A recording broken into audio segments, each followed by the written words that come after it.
සුබ දවසක් වේවා කියලා ප්‍රාර්ථනා කරනවා මැණික් වෙළඳ ව්‍යාපාර ක්ෂේත්‍රයේ සිටින සියලු දෙනාටත්. ඒ වගේම මේ ක්ෂේත්‍රය පිළිබඳ උනන්දුවෙන් මේ වීඩියෝස් නරඹන අයටත්. මම දැන් ඔබට ඉදිරිපත් කරන්න දන්නේ සෆායා අයික්ලින් ගල් දෙකක්. මේ ගල් දෙක කැරට් 7 සහ කැරට් 6.40 බැගින් බර වෙනවා. ඉතින් මේ ගල් දෙකට අදාළ ටෝච් වීඩියෝ සහ වෙන වෙනම මේ ගල් නිරීක්ෂණය කිරීම මේ වීඩියෝ ඊළඟ කොටසෙන් ඔබට බලා ගන්න පුළුවන්. ඒ වගේමයි බොහොම ආදරයෙන් මතක් කර සිටිනවා ඔබ තවමත් අපගේ YouTube නාලිකාව subscribe කරලා නැත්නම් YouTube නාලිකාව subscribe කරලා bell icon එක click කරලා දිගටම අපිත් එක්ක එකතු වෙන්න කියලා. ඉතින් එhmenan අපි යමු මේ ගල් තනි වශයෙන් නිරීක්ෂණය කරන්න. එතකොට ඔබට හැඩය සහ වර්ණය ගැන හොඳ අවබෝධයක් ලැබේවි. Sri Lanka leading gem checking instrument company. Bright Beam SL Sujani Jewelers Karnalatha. Video ආරම්භ කරමු. කැරට් 7ක් බර මේ නැචරල් බ්ලූ සෆායා එකෙන් මේ ගල් දෙකම නැචරල් ගල් දෙකක්. මේ ගලේ වර්ණය ඔබට මේ පේන වර්ණයමයි. මොකද වීඩියෝවේ මුල් කොටසේදී ටිකක් මටත් තේරුණා මේ වීඩියෝ එකේ වර්ණය ටිකක් ඩිවලොප් වෙලා යනවා කියලා. නමුත් දැන් මේ තනි වශයෙන් මේ විදියට ගත්තම මේ ඔබට පේන වර්ණය තමයි ගලේ හරිම වර්ණය. ඉතින් මේ ගල් දෙකම අයික්ලීන් ගල් දෙකක්. මේ ගලත් ටෝච් එකකින් නිරීක්ෂණය කරනකොට පේන විදිය මේ වීඩියෝ ඉදිරියේදී බලා ගන්න පුළුවන්.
හරි අපි දැන් යමුමු කැරට් 6.40ක් බර මේ පර්පල් සෆායකට. මේ ගලටත් අදාළ ටෝච් වීඩියෝ එක ඔබට මේ කොටසේ අවසානයෙන් බලා ගන්න පුළුවන්.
හරි මම හිතනවා ඔබට ඒ ගල් දෙක ගැන හොඳ අවබෝධයක් මේ වීඩියෝ එක තුලින් ලැබෙන්නේ නැති කියලා. ඉතින් මේ වීඩියෝස් මගේ WhatsApp විකුණුම් සමූහයට යොමු කරන වීඩියෝස්. ඉතින් මේ වීඩියෝ එකට අදාළ description එකේ ඒ WhatsApp විකුණුම් සමූහයේ link එක දාලා තියෙනවා. කැමති කෙනෙකුට එකතු වෙන්න පුළුවන්. අපි දිනපතාම අපි අලෙවි කරන ගල් ඒ සමූහයට එකතු කරනවා. ඉතින් එතනින් ඔයගලන්ට බලන්න පුළුවන්. ඒ වගේම කියන්න කැමති මේ මැණික් ක්ෂේත්‍රයේ ගැන අධ්‍යයනය කරන අයට පොතෙන් දැනුම වගේම ගොඩක් ප්‍රායෝගික දැනුම තමයි වැඩි වශයෙන්ම ඕන වෙන්නේ. ඒ කියන්නේ මේ ගල් නිතරම ඒවා ස්පර්ශ කරලා බලලා පරීක්ෂා කරලා බලලා අධ්‍යයනය කරලා තමයි ඇත්තට මේ ක්ෂේත්‍රයේ අත්දැකීම් ලැබෙන්නේ. මොකද මමත් මේ ශේත්‍රයට මුලින්ම අවතීර්ණ වෙච්ච කාලේ මැනික් පොළවල් වලට නැත්තම් පතල් පොළවල් වලට ගිහිල්ලා මැනික් අධ්‍යයනය කරා වගේම ගොඩක් මේ YouTube වීඩියෝස් බැලුවා. මම ඇත්තටම දෙයක් ඒ වයින් ඉගෙන ගත්තා. මොකද ඒ වීඩියෝස් අප්ලෝඩ් කරපු ඒ අයට මම මේකත් අවස්ථාවක් කරගන්නවා ස්තුති කරන්න. මොකද ඒ වයින්ුත් මම ගොඩක් ලොකු දැනුමක් එකතු කරගත්තා. ඉතින් මම හිතනවා මේ වගේ වීඩියෝ එකක් අප්ලෝඩ් කරාම මේ ශේත්‍රය ගැන උනන්දුවක් තියෙන කෙනෙක් මේක බලලා ටිකක් හරි පොඩි දෙයක් හරි මේකෙන් මේ වීඩියෝස් වලින් දෙයක් ලබා ගනී කියලා එහෙම ලබා ගන්න පුළුවන් නම් ඒක තමයි මගේ සතුට. එතකොට මම හිතනවා මගේ මම උත්සාහ කරපු දේ ඉෂ්ට වෙනවා කියලා මේකෙන්. ඉතින් අර මුලින් කිව්වා වගේ අපි දැකලා නිතරම ඒවා අධ්‍යයනය කරාම තමයි අපිට මේ ගල් වර්ග වෙන්වෙන් වශයෙන් හඳුනා ගැනීමේ හොඳ පළපුරුද්දක් එන්නේ. ඉතින් ඒ වගේමයි මගේ ප්ලේලිස්ට් එකේ තව වීඩියෝස් තියෙනවා. ඒවත් නරඹන්න කියලා බොහොම ආදරෙන් ආරාධනා කර සිටිනවා.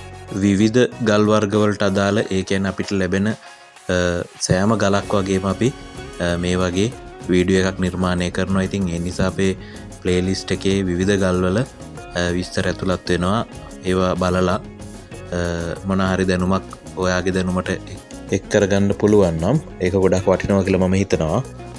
ඒ වගේම තමයි මගේ WhatsApp අංකය සහ සාමාන්‍ය දුරකථන අංකය මේ වීඩියෝ එකට අදාළ ඩිස්ක්‍රිප්ෂන් එකේ පහළ තියෙනවා. මොන හරි දෙයක් දැනගන්න තියෙනවා නම් මගෙන් දැනගන්න පුළුවන්. මට ඉඩක් ලැබෙන සෑම මොහොතකදී ඔබගේ මොන හරි විමසීම් තියෙනවා නම් ඒකට රිප්ලයි කරන්න බලාපොරොත්තු වෙනවා.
Sri Lanka leading gem checking instrument company. Bright Beam SL Sujani Jewelers Kanulatha.